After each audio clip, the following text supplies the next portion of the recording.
Oke teman-teman, jumpa lagi dengan kami Bejo Motorcycle. Kali ini kami kedatangan Vespa Super operan dari bengkel sebelah ya teman-teman ya. Ini kondisinya sudah kita benahi ya beberapa ya, menyalakan lampu depan, terus pasang kunci kontak serta penggantian kunci bagasi. Nah sekarang kita coba nyalakan ya teman-teman ya, mesinnya. Nah ini kondisi mesin udah nyala. Sekarang kita cek apinya ya teman-teman ya. Ini satu ya, ini enggak ada apinya. Lalu yang satu lagi juga tidak ada apinya ya teman-teman ya. Ini juga enggak ada ya. Nah, harusnya biasanya di antara kedua kabel ini ada apinya, karena yang satu sudah ditempelkan ke tutup kipas untuk terkena massa ya teman-teman ya. Sama seperti cara kerjanya switch rem ya teman-teman ya. Jadi yang satu harus ke massa, baru yang dua itu ada setrumnya salah satunya ya. Tapi yang satu itu standby ya teman-teman ya. Itu ada ya, itu yang merah itu sambungan ya. Lalu ini spoolnya kondisinya seperti ini. Nanti akan kita cek ya, kita buka, tapi kita tunggu konfirmasi dari bengkel sebelah ya teman-teman ya. Karena kita hanya dipasrahkan untuk ngurusin kabel-kabel ya teman-teman ya. Jadi menyalakan lampu depan dan lampu belakang, kita nggak ada urusan dengan sepul-sepul ini ya teman-teman ya. Nah ini udah sambungannya ya, ini merah itu sambung warna hijau itu standby ya, lalu kuning itu untuk lampu rem, yang satu itu untuk massa. Jangan lupa like dan subscribe. Lalu kita juga dapat ini ya, pesanan dari ownernya untuk menggantikan kunci ya teman-teman ya. Ya seperti biasa ya, untuk punya super kita lepas dulu ininya, terus nanti kita bor ya. Kalau tapi bor itu pilihan terakhir ya teman-teman ya. Adalah sedikit lagi triknya ya. Caranya cukup dicongkel menggunakan obeng min pelan-pelan. Nice, sudah terlepas. Nah setelah itu tinggal dibor ya, bor bagian tengah-tengahnya ya, gitu ya teman-teman ya. Nanti habis itu tinggal dikorek-korek, keluarin, terus tarik ya. Nah ini teman-teman, udah keluar ya, udah beres, tinggal kita masukkan yang baru ya. Tapi saran saya teman-teman, pas gunakan pernya yang lama, karena per yang baru biasanya kebesaran dan akhirnya menyebabkan kuncinya susah ataupun susah dikunci setang ya teman-teman ya. Cara masukinnya ya sama aja ya teman-teman ya, kayak kunci-kunci biasa lah. Bentar, ini saya taruh dulu HP-nya. Nah ini teman-teman ya, ini ada satu lagi ya yang perlu teman-teman perhatikan sedikit. Ini teman-teman, ini di bagian bautnya, baut penahannya ini sudah dipotong. Aduh, kameranya ngeblur. Nah ini udah potongan ya, pendek tuh teman-teman. Kalau yang ini yang baru masih panjang banget ya. Nah ini kita potong dulu, baru nanti kita masukkan ya. Oke teman-teman, ini tadi bautnya akhirnya udah dipindah ya, dipindah aja lah daripada ribet ya. Ini bisa dibuka kok teman-teman, ini ada dratnya ya, baut kecil ini. Jadi yang penting teman-teman bukanya pelan-pelan, terus masukinnya pelan-pelan ya, jangan sampai miring. Nanti kalau miring dratnya selek, malah kuncinya rusak ya. Nah ini posisinya udah kita masukkan ya bautnya ya. Ini mau saya pasang dulu pernya ya. Saya gunakan pakai per yang lama aja. Bahaya kalau per yang baru, nanti nggak mau balik, terus masuknya juga susah teman-teman. Nih per yang barunya, nih tuh. Ini yang baru, ini yang lama.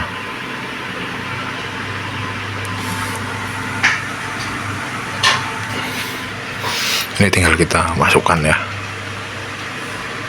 masukkan aja, terus tekan aja pakai obeng biar sampai masuk ke dalam. Nah udah masuk ya. tinggal kita pasang ini.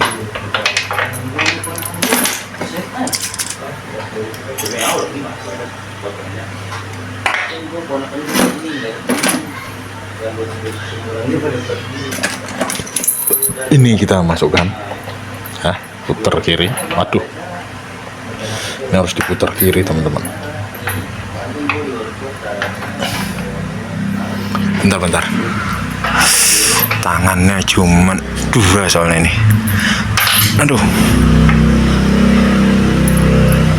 bentar ya, ini saya taruh dulu, ini rada ribet ini.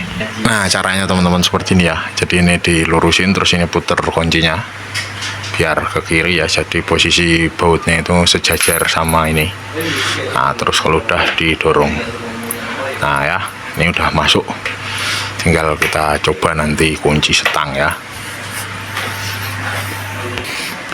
Oke teman-teman, ini udah bisa dikunci setang ya, cuman masih perlu perkenalan dulu ini karena masih baru ya teman-teman ya, masih rada seret. Nah, kalau udah seperti ini tinggal kita pasang lagi penutupnya ya.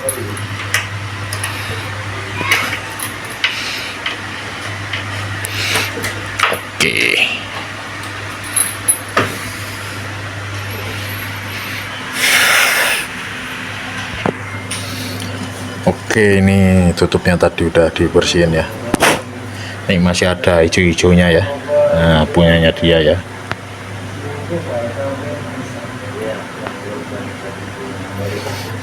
Nah, pasang.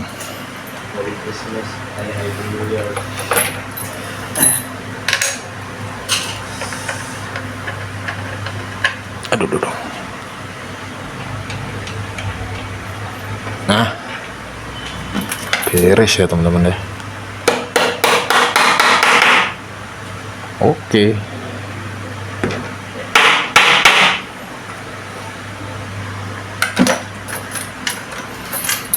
Kuncinya sudah beres, kunci stang. Nah, sekarang kita masih nunggu konfirmasi untuk listrikan ya, karena spoolnya tadi nggak ada apinya. Nah, ini karena udah dapat konfirmasi dari ownernya, sekarang kita eksekusi ya. Kita udah buka jok depan dan jok belakang, kita cek dulu keran bensin ya. Ternyata ini normal ya, jadi ini kondisi keran bensin bisa ditutup ya. Jadi sekarang kita tinggal melepas yang ada di karbu ini ya, selang beserta cangklongan karbunya ya teman-teman ya.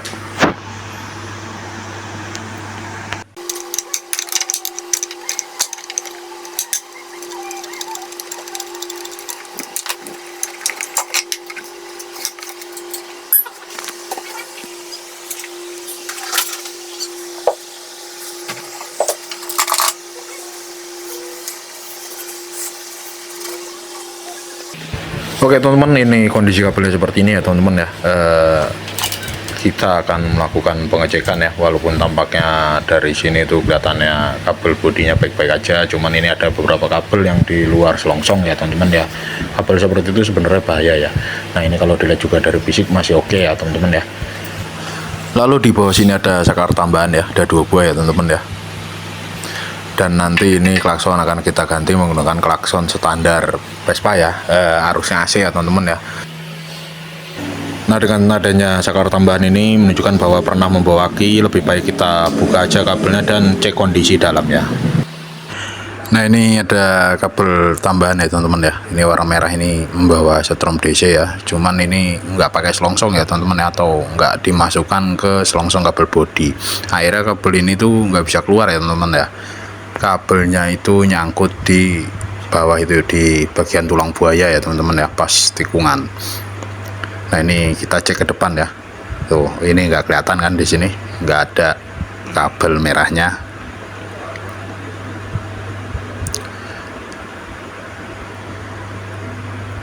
Ya kayak gini kan jadi ribet ya teman-teman ya urusannya ya, harus benar-benar nyodok-nyodok ya. Nah, di sini juga nggak kelihatan ya, itu ada kabel merah satu, itu masa teman-teman nih, ke bawah itu ya, ke bawah setang. Nah, di sini juga di bagian leheran juga nggak ada ya teman-teman ya. Ini nyangkut di sini nih, mungkin dia ada sambungannya, terus akhirnya sambungannya itu nyangkut. Nah ini yang ada selongsongnya itu hanya di bagian-bagian yang kelihatan aja ya teman-teman ya, tapi yang nggak kelihatan itu nggak dipakein selongsong. Nah akhirnya nyangkut kayak gini, mau nggak mau harus di dorong-dorong pakai kabel atau apa supaya kena ya, supaya dia mau ke arah tengah. Ya udah, ini saya cabut dulu ya teman-teman ya. Nah ini setelah beberapa waktu ini akhirnya kabelnya udah kelepas ya. Nah ini sambungannya nyangkut di sini nih, tadi saya sokruk pakai kabel luar ya. Nah buat teman-teman, kadang ada yang nanya kalau mau full wave atau mau garap-garap listrikan di tempat kami itu nggak bisa satu hari jadi ya teman-teman ya, karena kami harus memastikan dan mengecek kondisi kabel bodinya itu benar-benar aman ya teman-teman ya, supaya hasilnya juga tidak mengecewakan. Nah waktunya, kalau ditanya waktunya berapa hari, maksimal kalau barang-barangnya ada semua udah disiapin 4 hari ya teman-teman ya. Syukur-syukur 2 hari udah beres kalau emang kabel bodinya kondisinya sehat. Nah contohnya seperti ini teman-teman ya. Ini kalau kayak gini ini kan ngeri juga ya kalau kita langsung eksekusi, tahu-tahu nanti ada masalah. Akhirnya kami yang kena komplain, padahal masalah itu ada di kabel bodinya yang sudah bermasalah terlebih dahulu. Ya udah teman-teman, kita lanjut melepas lampu belakang.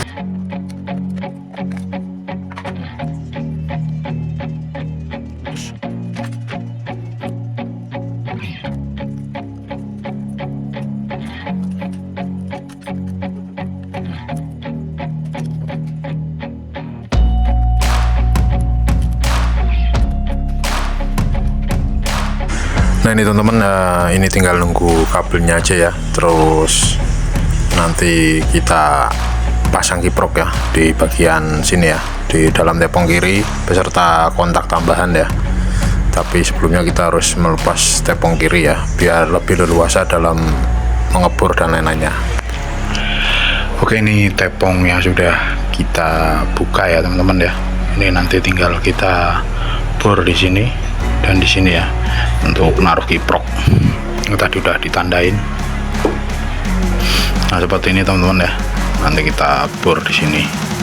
Terus kita kasih lubang kabel di sini. Oke, ini mau saya bor dulu ya. Nah ini teman-teman, kondisi kiproknya sudah terpasang ya. Ini ada 2 buah baut ya di bagian kanan dan kiri. Lalu ini ada lubang untuk jalur kabelnya ya, sudah kita haluskan supaya tidak melukai kabel ataupun selongsong kabel. Nah buat teman-teman, pastikan kedua buah baut ini kanan dan kiri itu benar-benar menempel dengan bodi. Dengan cara teman-teman kerok ya, sebentar. Nah ini bagian lubangnya itu tepiannya teman-teman harus kerok supaya baut dan ringnya itu benar-benar menempel ya. Jadi dia benar-benar dapat massa untuk membuang setrum yang berlebih ya teman-teman ya. Karena kalau output kiprok itu lebih dari ya 13 lah gampangnya, 13 atau 14, otomatis sisanya akan dibuang ke massa oleh kiprok ya teman-teman ya. Oke teman-teman, ini untuk kabel bodi yang baru udah masuk ya.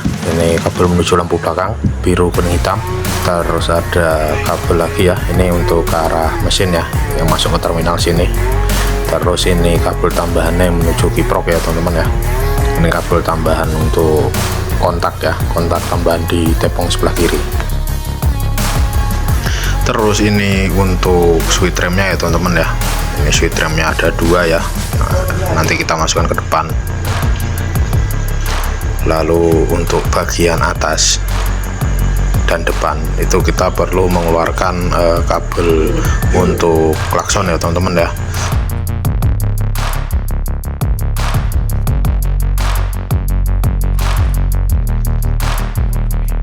Sini kita turunkan ya untuk menyesuaikan ya panjangnya ke arah sini ya, ke arah saklar.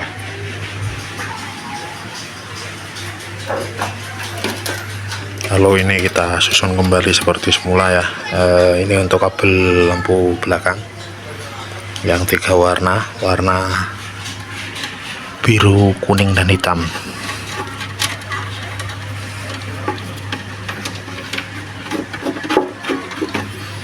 Lalu setelah itu ini yang untuk kiprok.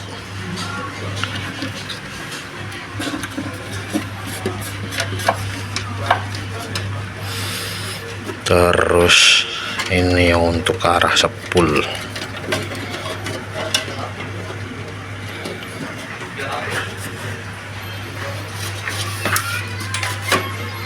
Nah, oke, ini udah masuk semua ya.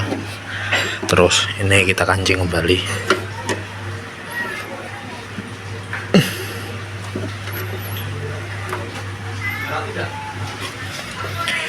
Terus untuk memasukkan ini, kita pancing dari lubang ini, masukkan kabel ke dalam. Nanti kalau udah sampai di dalam, disambung ke kabel ini ya, baru nanti kita tarik ke depan.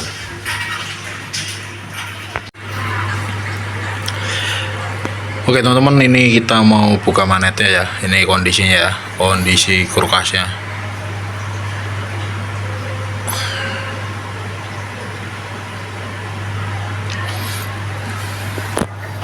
Ini kita coba pakai kunci shock 14.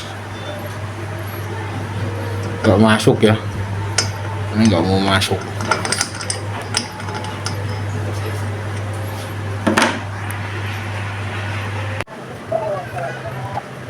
Nah ini karena nggak bisa masuk pakai kunci shock 14, kita coba pakai kunci ring 14 biasa. Lalu setelah itu kita buka magnetnya menggunakan tracker laba-laba.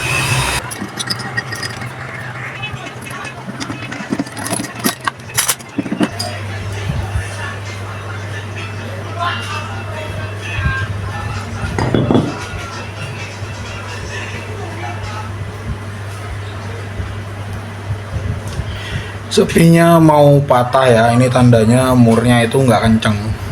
Tadi juga bukanya juga emang udah empuk ya. Terus bagian depannya karena sering gedor, jeratnya itu sedikit bermasalah ya. Nah ini murnya ya, terus nggak ada ring mataharinya ya teman-teman. Nah ini yang bermasalah ya, nanti kita cek ya satu persatu.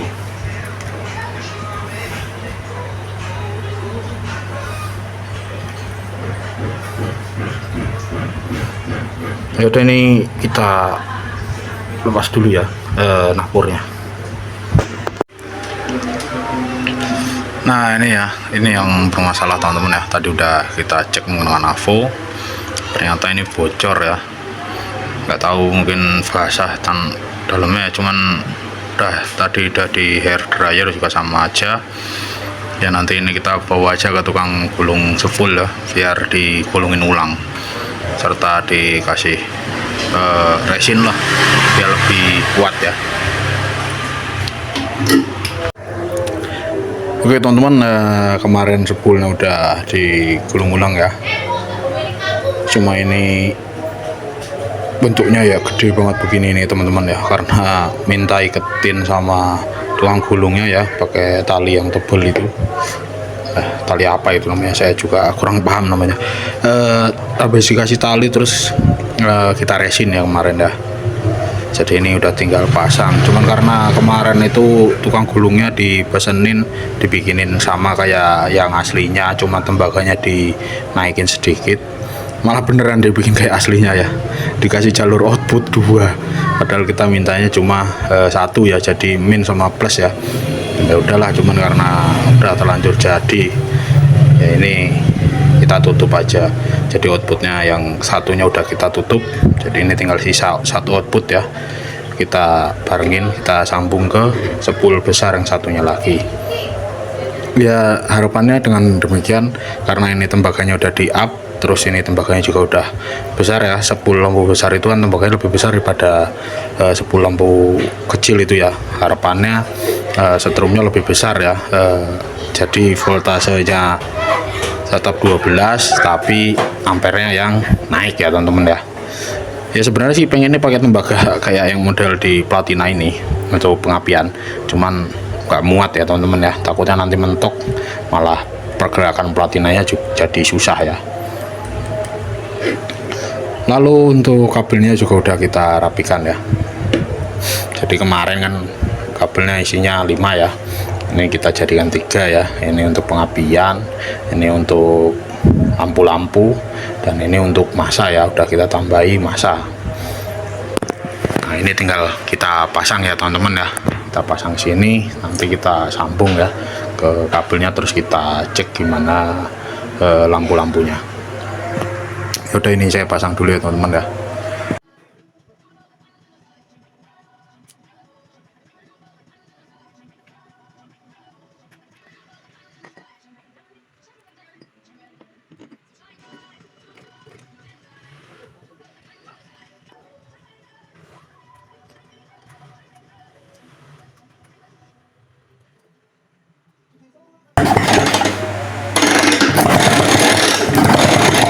HP-nya jadi besar ya teman-teman ya. Kalau kemarin kan nggak ada ya.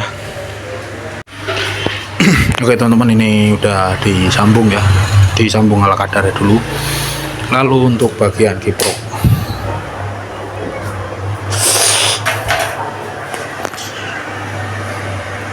juga sudah disambung ya teman-teman ya.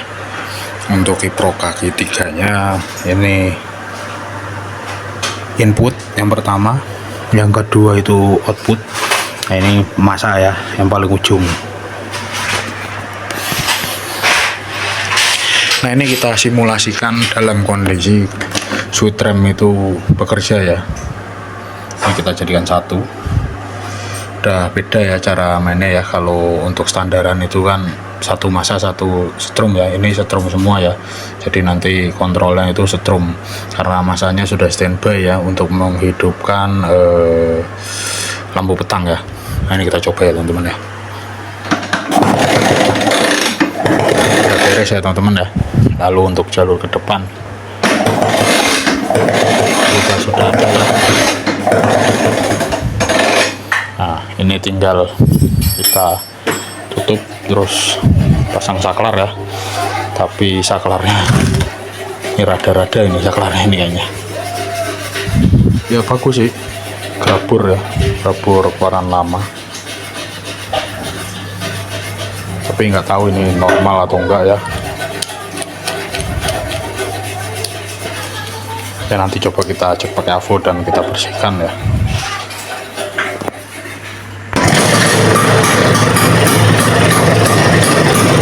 Oke teman-teman, itu lampu belakangnya, ini saya injek remnya ya, saya injek pedal remnya. Nah itu udah on ya, untuk pedal remnya sudah on ya, lampu remnya ya. Lampu petangnya itu bolamnya kemarin putus.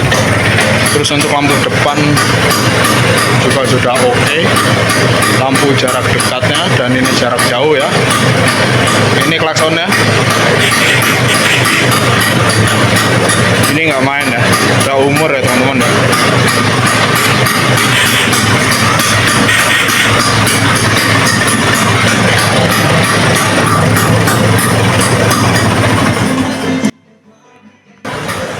Nah ini kalau teman-teman perhatikan, ini lampu depannya terang ya teman-teman ya, saat menggunakan kiprok Ducati ya, kiprok rapingan bengkel. Lalu lampu belakangnya juga terlihat lebih terang ya. Dan ini saat kita gunakan kiprok lokal ya teman-teman ya, lampunya seperti ini, lampu belakangnya sedikit redup ya, dan lampu depannya juga lebih redup ya teman-teman ya. Jadi ini buat pelajaran kita semua bahwa ada harga ada rasa ya teman-teman ya.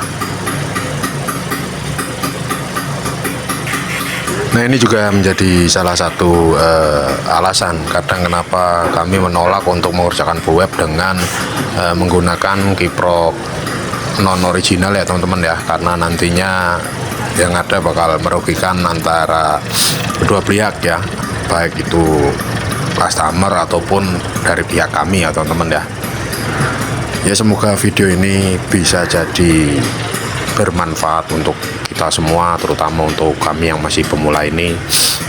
Mohon maaf bila ada salah kata dalam penyampaian beberapa hal di video ini. Terima kasih juga sudah meluangkan waktu untuk menonton video ini. Salam dari kami, Bejo Motorcycle.